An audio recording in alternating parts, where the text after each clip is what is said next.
Hello, happy Friday. My name's Hermoine McKee. I am the Group CFO at SumUp. And today, on the day of all Fridays, there's something very special about Fridays. Fridays is statistically the day women work for free.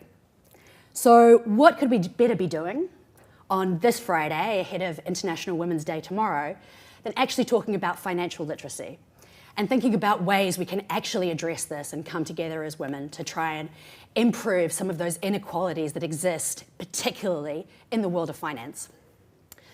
Financial literacy really matters. And so today we're going to talk about why it matters and where we can find it. Now, it's not just a word that was determined and sounds fancy. Actually, financial literacy is about money. And money affects every single aspect of our lives. And our relationship with it is really complex and really personal. For some people, money is about putting a roof over our heads or feeding our families. For other people, money might be a status symbol. And for others, money is actually a source of power. And we see that increasingly in the world today. And so how do we come together and understand money? Because it's our understanding of money that remains one of the biggest gaps that's holding us back globally. Statistically, women lag behind here in the understanding of money and therefore financial literacy. And there are a number of different areas we can talk about with this. One of those might be negotiations. Now, for us in this room, sitting and working for a big company, that might be about salary negotiations. How do we walk into that room with confidence? For others who might be starting their own business, it might be about price negotiations. It might be about negotiations with customers or suppliers, or for that matter, with investors. We know the statistics about women in negotiations, and it's on all of us to step up our knowledge, to walk into that room with confidence and to advocate for equal treatment. Now, this flows through to a focus on wise investments. It's interesting to think that women live on average 5 years longer than men. And yet, on average, they retire with 30% less savings.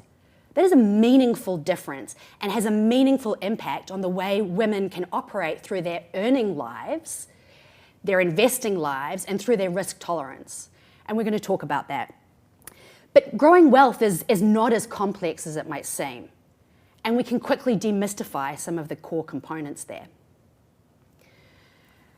Another part that differentiates us is this need to avoid debt traps. Now, there are a number of financial tools out there, many of which people are afraid of, many of which people are reticent to use, but we can use various different financial tools wisely.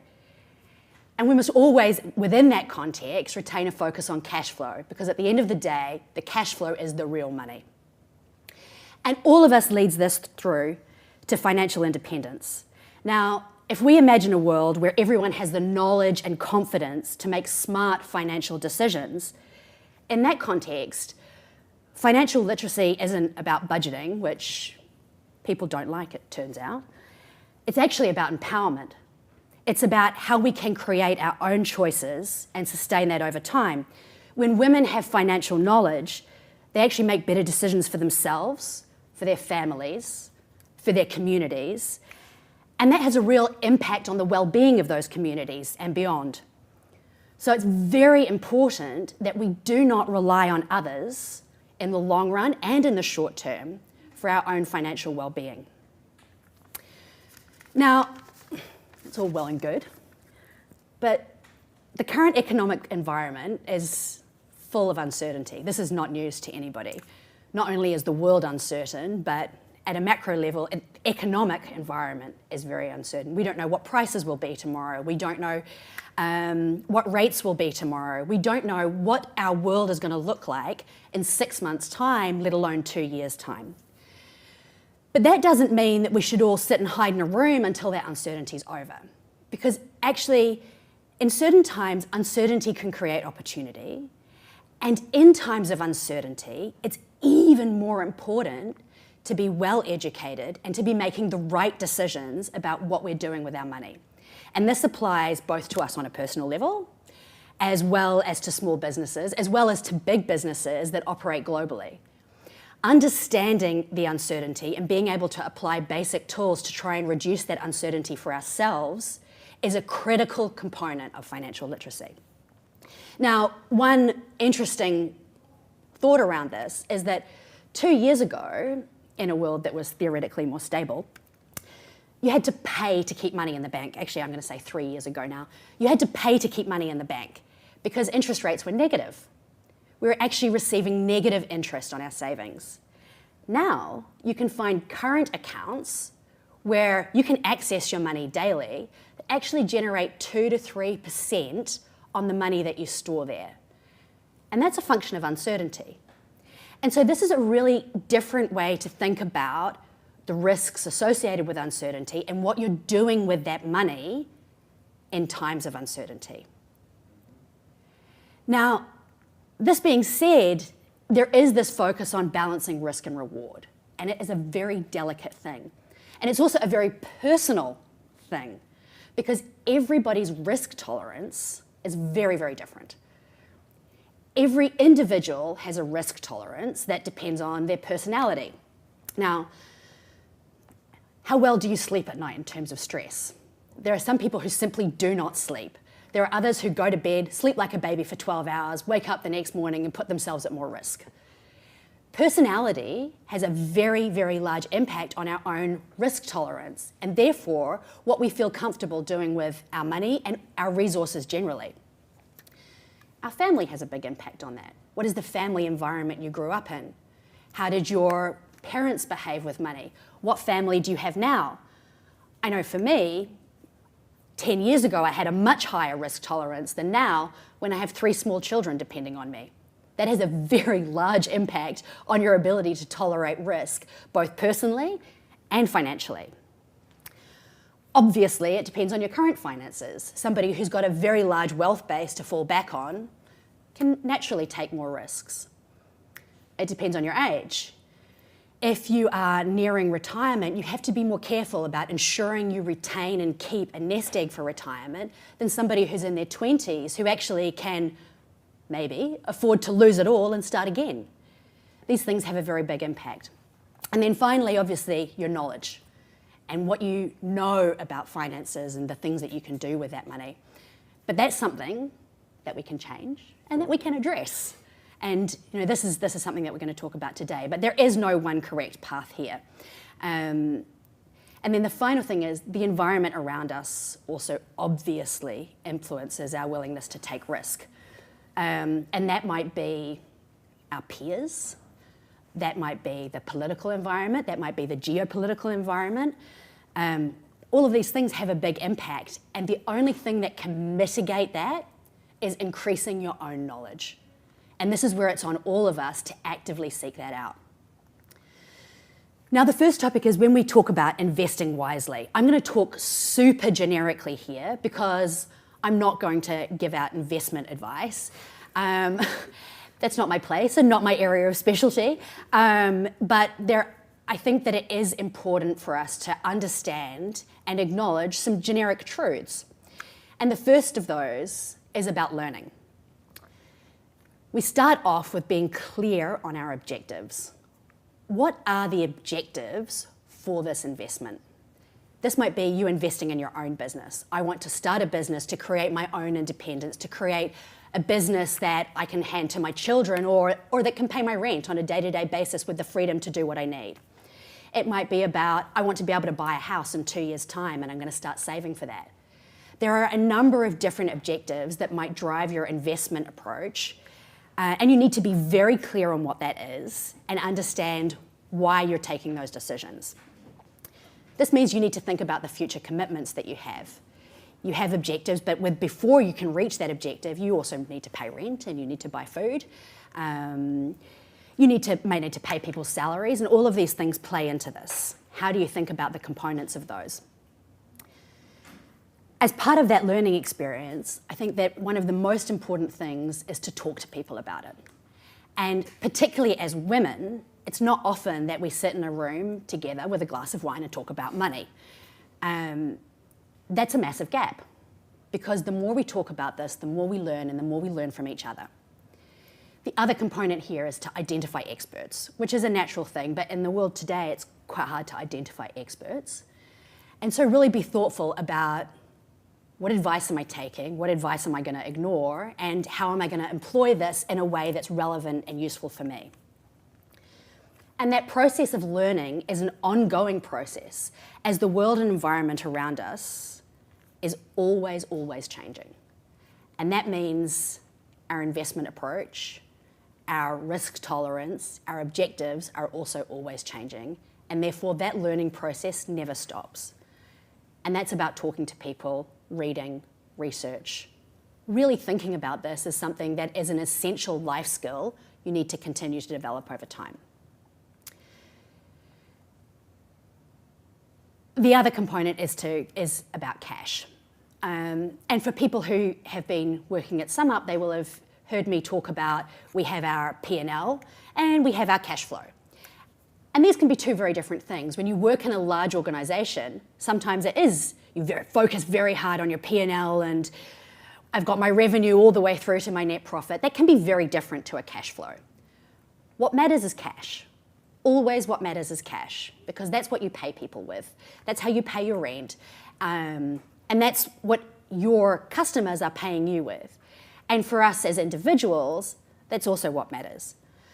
So understanding monthly cash needs is probably the most important thing you can do as a business owner, the most important thing you can do as an individual, and the most important thing you can do as an operator within a business.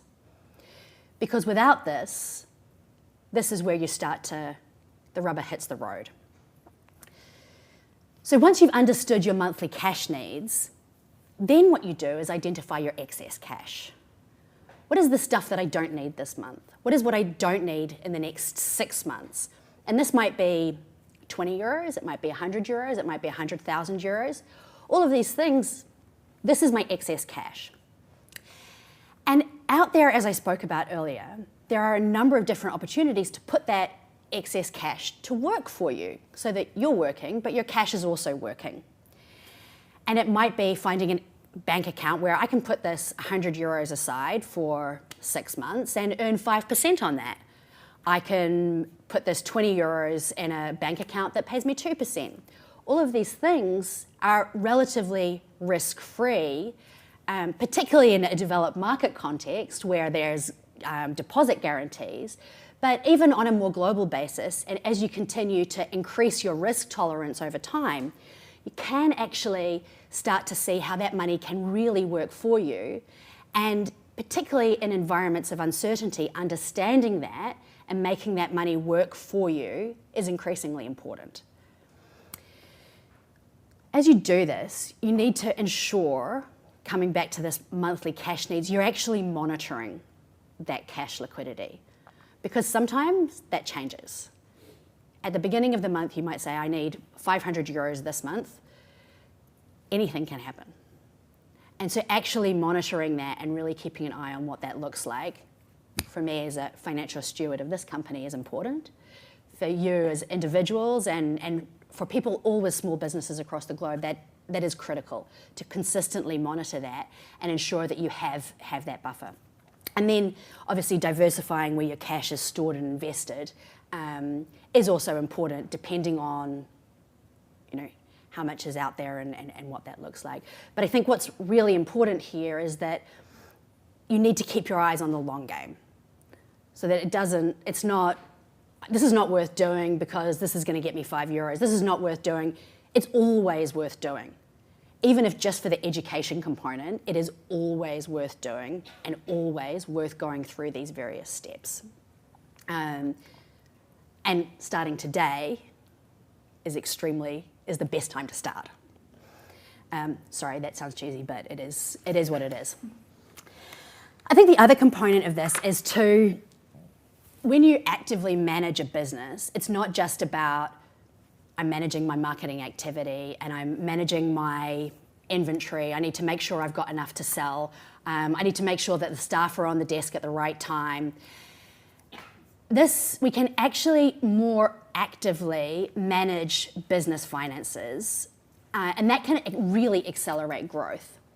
And in a world where growth means huge amounts to us, that's, again, accelerates a path towards financial independence.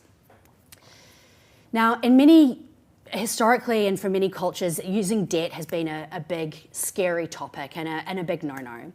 Now, that makes sense if you don't have a cash flow or an understanding of what's coming up ahead. So there are a number of financial tools out there that people avoid. But if you can incur debt and use things like debt, wisely.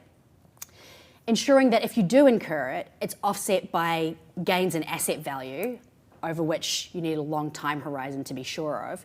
You can't in any way, shape or form ensure that an asset will be higher in 6 months than it is today. But in general, over a longer period of time, that should be, that should be something that you can get comfortable with. Or it's offset by a guaranteed revenue stream. Now, the guaranteed revenue stream one in particular is a really interesting component, particularly for small business owners, where examples might be a working capital loan, whereby I know that over the next 3 weeks, I'm going to sell at least 100 coffees. Therefore, I'm going to borrow that money to buy my coffee beans today, and this is going to help me to accelerate that and move it forward. So I'm not actually restricted by today's cash flows. This is something that, as a small business owner, can be really interesting to look at, depending, obviously, on the nature of the revenue. So there are a number of these different tools out there to look at and explore as you look at different ways to grow the business. Another one might be, for example, with an online gaming business, to be able to accelerate the revenues that are coming from app stores by borrowing that money against the future app store money that's going to come in. All of those different components can actually help to accelerate the acquisition of players within a gaming environment. There's so many different options here that you can think about and play with. But that being said, you do need to avoid the debt traps, where using debt to fund day-to-day operations is really the equivalent of using credit cards to fund your lifestyle. And so we do need to think about specific financial tools carefully in the context of our own income streams and revenue generation. So this really comes down to seeking information everywhere we can. When I think about where can I get the highest interest rates on my cash, but importantly, still take it out when I need it, there are so many different comparison sites and specific providers. There are providers that can compare, that can actually dynamically adjust your deposits across various different deposit accounts. There are obviously providers that will compare different banks, even within a very small area in Berlin. You can look at a small area of Berlin and say, within these 20 banks here, which one's offering the best interest rate for daily liquidity or for a 6-month deposit. These things are very, very easy to find now, and those comparison sites make that super available. Then when we talk about how can I get faster access to cash I know is coming from my customers, again, really investigating the potential for working capital financing, or for a longer term debt if you really believe that over time, this is how I can manage and leverage my business. And then how do I plan for a future that seems very uncertain? This is about, again, focusing on cash. How do I continue to build a cash flow buffer? But I think there's 2 real things here that also stand out. There is this, in particular for women, talking about this and having these conversations on a regular basis is one of the most important ways to find information, because there are so many of us that are either wondering what to do, thinking, I don't really know what to do, not having the confidence to actually step up and deploy that. Having those conversations helps us to build that confidence and to be able to do it collectively over time. And this is something that is very different in a male environment where there is that complete comfort, and I can't tell you how many rooms I've sat in with men discussing their money and what they're doing with it, versus the rooms I've sat in with women where that is just not a topic of conversation. So the more we talk about it collectively, the more we can actually unlock a lot of that knowledge that sits there, as well as build confidence to be able to really take action and deploy capital in the right way. And so I wanted to sort of end with that final word on financial independence. And financial independence, particularly at SumUp, has become a bit of a buzzword. And so now to the point where it does feel cheesy. But it is one of the most important things, particularly for women, to unlock growth within economies, within communities, and that growth drives increasing well-being for people all around us. And so when we talk about money, that we need to be aware that that relationship with money is very unique. It's very different for every individual, and the way we think about it, the way we relate to it, our comfort with it, all of those components are completely different depending on who you talk to. But that being said, there are specific ways of dealing with it and the knowledge associated with it that is not unique, that actually can be applied whether it's €5 or 5 million euros. These things are the same. It's just a different scale and a number of zeros at the end. And the knowledge and understanding of how to deal with that money is very consistent. And this means that wealth over time means different things to different people. What does wealth mean to individuals across the globe? And within those times of uncertainty, wealth for a large number of people creates safety. And that has a big impact on the way people interact and operate. And you can see this playing out on a regular basis, this impact of wealth. And so how do we as women build wealth, no matter what it means to us? Because at the end of the day, it creates choices, it creates optionality, and it creates, to a large number of people, safety from which they can operate confidently. And so regardless of that level of wealth or what that level of wealth is, taking control and that independence around your finances really creates independence on a long run basis. So this relying on other people for your own financial independence needs to be broken. Whether you're a student or a professional, an entrepreneur, stay-at-home mum, financial literacy and understanding that is really important. And that's not just about fairness, but it's about economic growth and independence. When women thrive financially, whole societies prosper. And then the only way we can continue to build that is by talking to each other, by increasing our own knowledge and lifting each other up. Because that financially empowered women, both individually and collectively, can be pretty unstoppable as we go forward. And so I'm going to stop there. I think now we have some questions. Leave it to you. Arsenia. Thank you very much.